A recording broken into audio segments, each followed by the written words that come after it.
Hello, everyone. We have an incredible guest today, Dr. Gerald. He is in charge of the MIS program at University of Georgia. And today we're going to talk about artificial intelligence. How do we prepare students for this new world? And also, of course, some of the research that he's done that's more relevant than him. Tell us a little bit about yourself. You've done such incredible work. You have a long, very impressive career. So I'd love for our guests to hear about you and what you're currently doing. Yeah, thank you. If I were to break my career, I'd put it into three phases. The first phase was when I was a junior professor at Boston College, which is where I got my start. I was really focusing on, this is 2006 to about 2014, really looking at social media and how social media was changing the way people collaborated, worked, interacted with each other.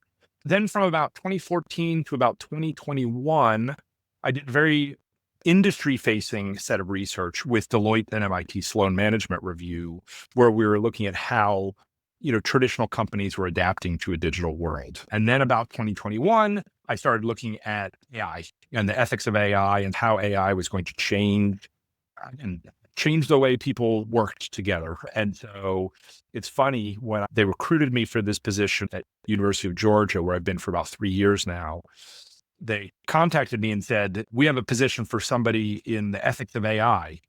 And I said, I don't really do ethics of AI. And then I looked at my papers, and I actually had 5 papers on the ethics of AI. And I was like, oh, I guess I do that now. So it was more of following the interesting things, Yeah. which is what's great about, I think, this field, is you can just chase cool technology and figure out how it's changing the way organizations work, how people relate to each other, et cetera, et cetera. You find yourself in some of these really interesting areas. You mentioned earlier to me that you're revamping the MIS degree with AI in mind and what skill sets are going to be necessary for students in the future. Tell me how you're thinking and going about that.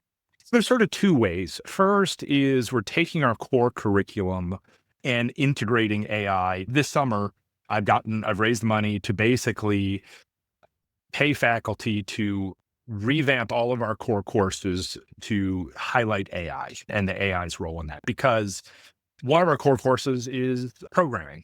And going forward, nobody's going to code without AI anymore. You still need to understand the code. You Yeah. still need to have a sophisticated understanding of what it does to understand it, but you're not going to code without AI anymore. Another class is data, SQL and such like that. Excel is another one. Project management is a third. So how do we introduce AI into all of those basic components of our curriculum? So that's step 1. Step 2 is we actually are in the process of launching an AI certificate for not just MIS majors, but anybody basically in the Terry College of Business. And it will involve a programming class, mostly Python, a Foundations of AI class, AI in Business and Society, and then a series of electives. We have a machine learning class. We're developing an LLM and prompt engineering class. We have my class, which really looks at the business implications of AI, et cetera, et cetera. So we're really ramping up our AI offerings pretty quickly. That's incredible. It's such great foresight because when these kids go and get education, they're trying to get a job, those skills will be required and you're preparing them to have those skills. Absolutely. And in fact, I was telling you before, 2 of my students got jobs simply based on the AI assignment I have in my class, because I require my students to use AI, figure out how to use it. They got confident with it, confident enough they knew the appropriate ways to use it in the workplace, which then made them the go-to person in their office, which then the office said, we need to keep this person around because they're our AI person.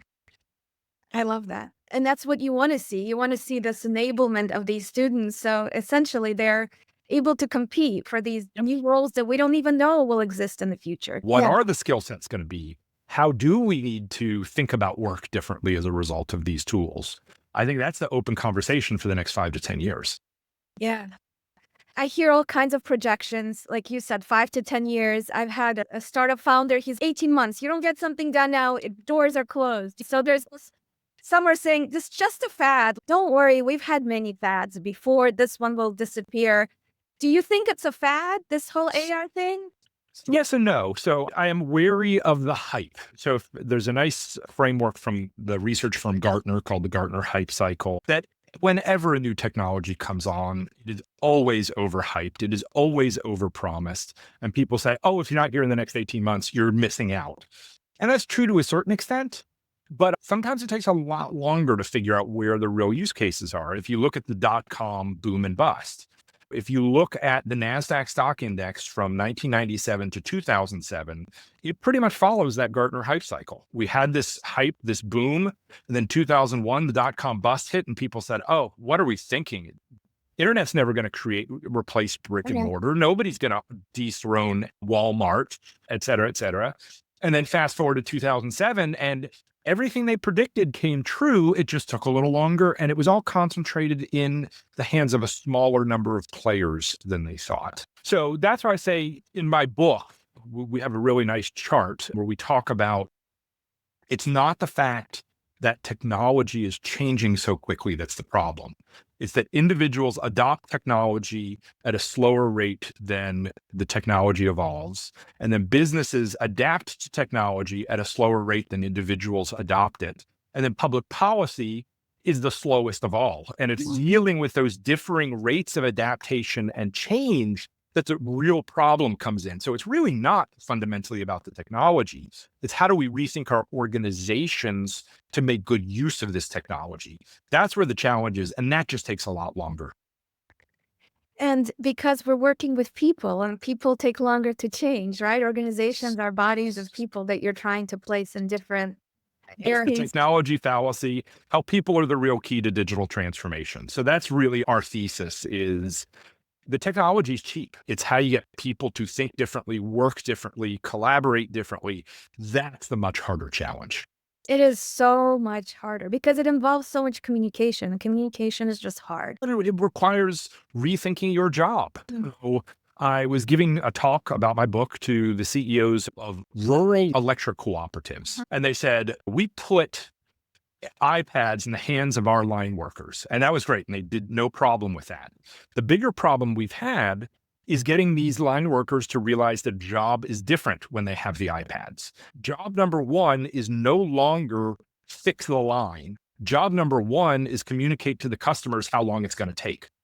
And they're really having real trouble getting these line workers to realize that their primary concern had changed as a result of these iPads. And that's going to be across all industries is how do we rethink our work? How do we rethink our roles as a result of these technologies? How should people start rethinking their roles as a result of AI, for example? I think this is where I think organizations fail. It's a lot about experimentation. It's a lot about figuring things out and sharing best practices.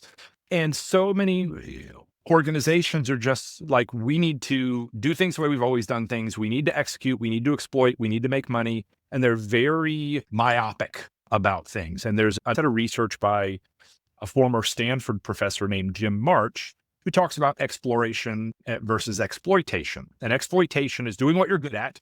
And that leads to better short-term results, but worse long-term results. Then there's exploring, figuring out new ways to do things. And that leads to worse short-term results, but better long-term results because you figure out new ways to do it. And the trick is, how do you blend those two? Most organizations don't spend time thinking about how to blend those two. They just say, execute, make money. And as things are changing, you can't. I argue Six Sigma is one of the worst things to happen to business because it presumes a stable environment. And when an environment is not stable, it's really hard to have 1 error per million or whatever Six Sigma is. You just can't do that in a changing, not well understood environment. And that's what we're dealing with now. And I remember going through Six Sigma certification as part of my job. And I agree with you because Six Sigma was born out of manufacturing, auto environment, Japanese culture, which is also respectful of rules and regulations and process. So it's very hard to take it and apply it in many other, And right? it just doesn't fit a dynamic environment that we're dealing with right now. I would say no. I'm just in awe with how quickly things change. Every day you hear something about a new large language model or a change in how it's developed or a new application. What I'm super interested in, I think we share this passion, is really around how artificial intelligence will impact business. Like, when should business look for these opportunities to engage with this technology? I think everywhere. I just think that, and as I'm doing a lot of executive education through our Terry Executive Education Center in Buckhead. And so I've had the opportunity to meet with teach executives in a number of different industries. And they're all individually experimenting with it, but there's not a big systematic push of, hey, how do we share best practices? Not entirely true. There's one company I just dealt with that they have basically AI Fridays. Everybody gets on a Zoom on Friday mornings and shares some of the things they've been learning, and they have some tutorials, et cetera, et cetera. We're just not disciplined about we're not disciplined with our experimentation. And we're not disciplined about taking what we've learned, what are the good use cases, share those good use cases, improve upon them. And so most places are doing it slapdash. And I think the promise is real enough right now that most companies would be well served to do something a little more systematic to figure out what is the right application of AI in their particular situation. And it's hard even from a personal, companies are large body, they move slower. Even from personal, myself, I find it hard to be consistent because you get busy with work and life and everything else. So the ways I do it, and we talked a little bit, is I have a newsletter on LinkedIn. So I force myself to do one newsletter a month. I am like, I just look top articles that happened in March. Tell me what's going on out there, and I'll summarize it and think about it. But you have to be almost like programmatic in terms of scheduling that time. Yes. And I actually, every new task I have, I step back and ask myself, how can I use AI to improve this task? And sometimes it works and sometimes it doesn't. For instance, I did it recently to help with my faculty merit reviews, 30 performance reviews. It didn't do the merit reviews for me. It just helped me create the documentation in a much faster. And what last year probably took me 20 hours, this year took me 4.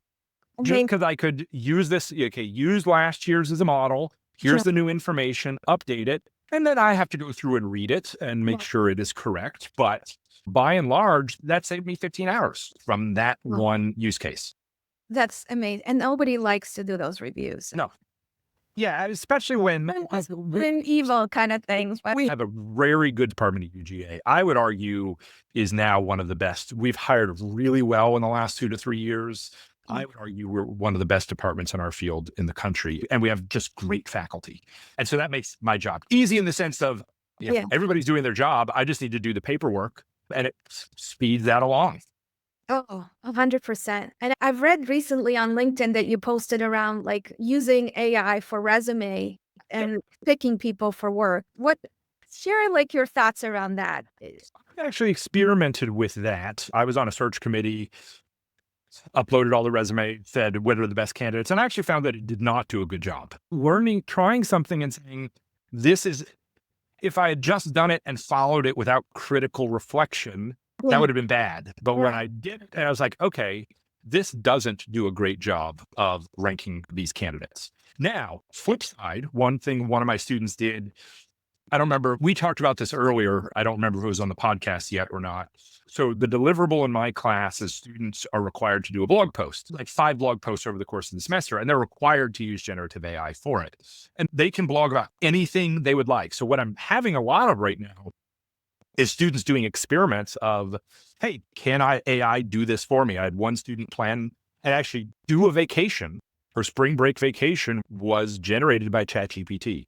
I had another student come up with a training regimen for a marathon using ChatGPT, and last month ran the marathon. One of my students came up with a use case, uploaded their CV, and said, what should my career goals be in the next 3 to 5 years? And I tried it with my own, and it really was pretty good. You should try it. And you might find that it actually did a much better job than you would have thought. That ideation, that creativity, there's a Harvard Business School case on using generative AI for ideation that looks at the phenomena of storrowing.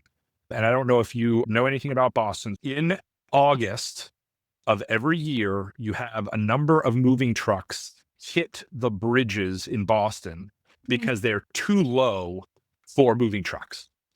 And they all hit on Storrow Drive, they hit the bridges. And so we do an exercise of how to use generative AI to come up with solutions for this problem. And so we asked it to create a character named Chris who was victim of storrowing and tell us his story. There's just all sorts of really interesting ways you can do this and ask AI to play roles. My son, if you heard a ring, he was in mock trial. And so he uploaded all of his case notes to ChatGPT, asked it to play the role of opposing counsel, and he went back and forth to help him practice, and which was a brilliant use case. Generative AI is great for that sort of stuff, but it's bad for things like math. So figuring out how to get what you want out of it is the real challenge. And I think we're only scratching the surface of what's possible right now. I think one of the skills you'll need in the future is critical thinking. A lot of times you will put in a query or a question and you might get something out that's completely wrong or maybe partially right. And if you don't really know the subject matter, you could assume that's the correct answer because AI is always very confident in the answer, right? But as I often say about myself, often wrong, but never in doubt. That's AI. That's a perfect way of. That is exactly the right way to say it. So if you don't challenge it, it's like, no, that's not why right. You will actually Go down a bad path. I often say that working with AI is like training a dog. Part of it is teaching the dog. Part of it is about teaching the human the right way to communicate with the dog. Yeah. That's with AI. Part of it is getting AI to get the answers. Part of it is getting you to ask the right questions and the right approach to get the answers or to get the insights or whatever it is out of the generative AI. Very true. So let's explore. You're all about digital transformation. Everything you write about, or at least that I've seen, Yeah, has that's been certainly about been my theme business. of the last 10 years. You're now a fellow, right, at an institute that's doing that. So tell us a little bit about the research there and what's happening. What are you trying to accomplish? I just started January 1. It's a 3-year position. And I've just been interviewing credit unions about what they're doing. And it's really interesting because some credit unions are very far behind, which is no surprise. A lot of traditional legacy organizations are very far behind. And then some are doing really remarkably innovative stuff. And learning what those innovative things are and try to bring that out so other people, they can start learning from each other. Because credit unions are interesting because it's much more like co-opetition. Yes, they're in competition with each other, but there's also quite a bit of cooperation going on. So the more that they can innovate and share those innovations amongst one another, the better the whole industry is going to be. So that's what I'm trying to investigate. Sort of who are the use cases? Who are the companies that are really doing it well with digital transformation? I think one of the risks for credit unions is they digitize and then they look just like every other financial services institution, and they lose that high touch competitive environment.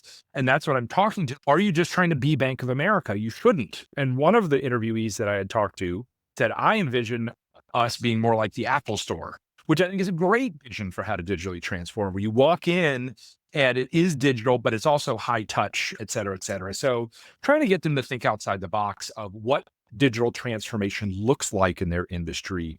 So it's not a one size fits all. It's how do you streamline the things that are not the source of competitive advantage, but accentuate the things that are. And that's been the stories. I learned that in my MBA course in 1998. This is not rocket science. This is not new, but and in fact, when I took my first ever MIS class, Georgia State University, probably 1999, I walked in, this is the middle of the dot-com boom. The guy was wearing a 3-piece suit, had a handlebar mustache. And I was like, what could this guy possibly teach me about technology?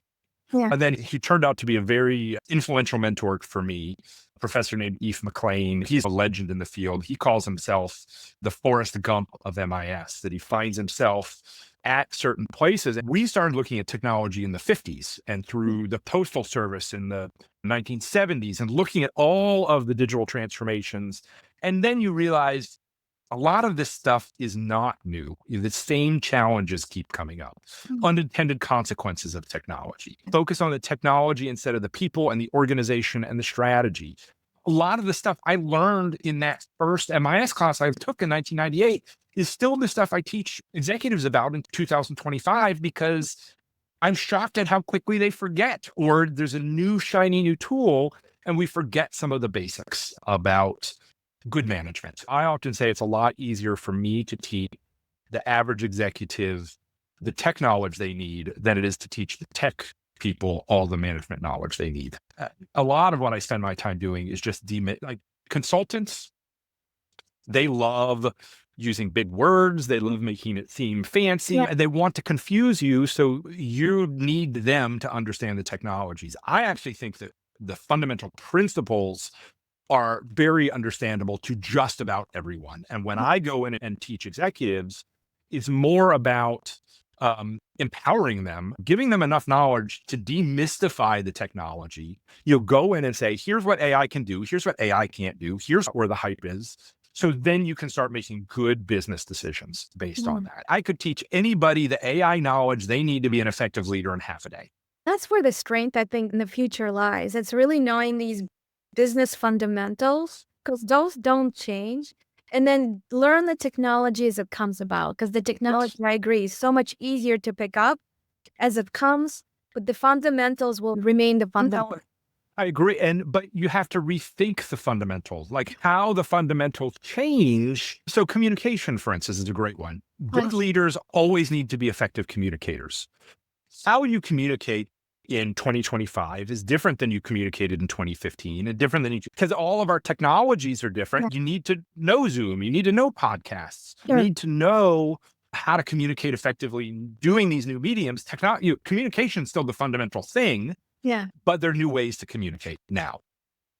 Yes, but at the end of the day, it's all about the human connection. Wouldn't you say? It's just, it's using those tools, but using them in the right way. And then, absolutely. Yes. Then what does human connection look like now? Is it only face-to-face?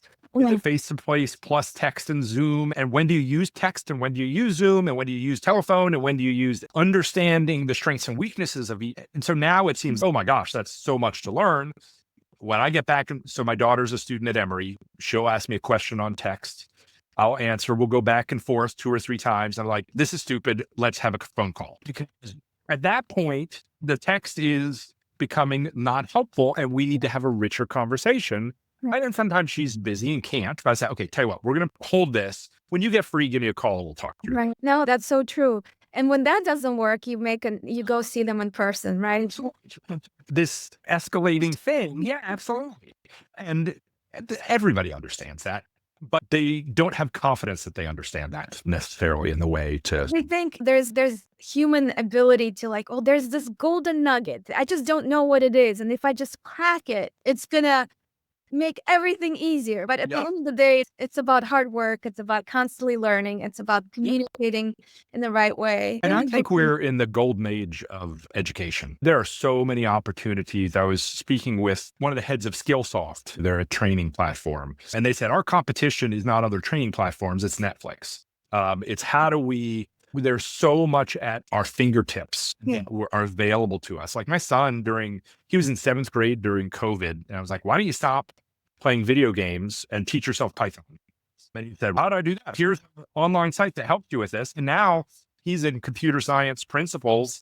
He said he could do the final exam the first week of class because he already knew enough Python and programming. And now he doesn't know as much as he thinks he does. So he needed to learn some of the basics and some of the appropriate conventions and structures. So he's still learning, but he taught himself Python. And anyone can do that. Yeah, and there's just so much taking away our attention. The question is, where do you find not just content, but high quality content? It's how do you keep yourself from sharing more cat videos on Instagram? That's really where the time suck is. And those platforms are really designed, they're not fair. They're really designed to suck you in. And those, I think, are the cigarettes of the new information age. Is the TikTok, the Instagram, the Facebooks that take you away from doing productive things because it just, so many shiny new tools or shiny new content that gets me sucked in away from what I should be doing. And it takes away your attention span. Yeah. I'm like, sometimes I just want to hold a book in my hands and it's just too much electronic. As we near the end of our podcast, it's been an amazing discussion. What do you want to leave our viewers with? I think AI is real. I think you're going to see people overselling it in the net of its capabilities. And we see that right now, like Amazon and Apple both had all these commercials back 6 months, 9 months ago about all these new AI, and they way overpromised what was coming. And so we're going to see that people overhyping, overpromising. I would say, don't throw the baby out with the bathwater right now. This is here to stay. I think it's going to take a little bit longer than most people think, But I think the good news is that means you're not too late. And I would encourage everybody, if you're not using generative AI of some sort, start experimenting with it, start using it, start figuring it out, start talking to people about it, because I do think this is going to fundamentally change our businesses and society's work. There's nothing I can do to change that trajectory. All I can do is make sure my students have the skills they need to take advantage of it. What AI is, what it's capable of, where the hype is that can't possibly, won't pan out in the short term. You can have a realistic view. Just because it's overhyped doesn't mean there's not a lot of real value in there. And that's what I would encourage people to figure out what that means for them. I love that. And thank you so much for doing your part in just bringing up this new generations of students and letting them experience this. I don't think anybody really No. understands Yeah. what all this AI is at this point or the impact. And so all we can do is learn together. My students do some remarkable things and they teach me as well. Yeah. You're doing an amazing job. And thank you for teaching students at the University of Georgia and beyond, of course. So thanks for being on this podcast. Absolutely. Have a great day. And yourself. Thanks.